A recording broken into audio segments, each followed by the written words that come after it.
There you go, Liverpool have just been beaten 1-0 by Villarreal with a sweaty goal in the 90th minute. Do you know what?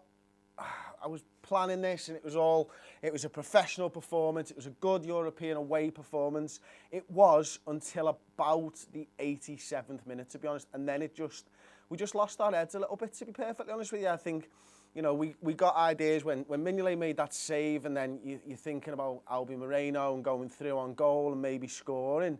After that, the game became too open and you wanted a bit of experience in the side. Just go, calm it down, see it through. And we never, unfortunately, were caught with our left back a bit high up the pitch. Kolo Touré struggling to get back in position. Just missing the ball. It's a great touch and a great little ball, in fairness to Suarez, for their goal. But I'm disappointed with that. I think there was a result there for us. You know, we had our opportunities. You know, Joe Allen, Lallana was onside. Moreno should have done better, although after running 80 yards with the ball at your feet like that, can you really ask him for much more? I'm not too sure, but I just feel disappointed. I think, to be perfectly honest with you, look, I know Paul's a glass half full kind of guy. It's easy for you to say. I'm not. The fucking glass is too big if it's only half full type of a guy, if you know what I mean. That's an engineer's joke for you, but yeah, it's late, so you probably don't get it. Seriously though, like, there was too many times during that game where you're thinking, either do you bring Benteke on earlier because he seemed to get a little bit of success. The substitution for me, Jordan Ibe for Phillippe Coutinho. Look, I know Phillippe Coutinho's ill and he's got to come off and stuff, but Jordan Ibe's not been in good form this season, and you're trusting in him in the biggest game of the season so far. It's a Europa League semi-final. He's never been in a game that big, and he just looked completely out of his depth for me. You know, he never really had traction with anything that he tried. You know, all the crossing and stuff like that, it was way off. And on the other side of things, Nathaniel Klein gets into so many good positions, but he's not a winger.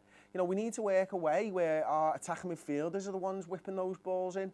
And even then, did we have a striker on the pitch to finish that? So for me, I'm a little bit disappointed. I think Klopp got his substitutions wrong, whether it be timing or the player.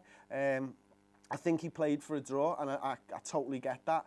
But these are a counter-attacking side. That's the one thing I knew about Villarreal going into this game. They're a counter-attacking side. And when we started to attack late on in the game, they pounced on that and they scored from a counter-attack. And, you know, if you know that about Villarreal, why are we switching off so late in the game? It's disappointing. All that being said, Liverpool can still go through in this tie.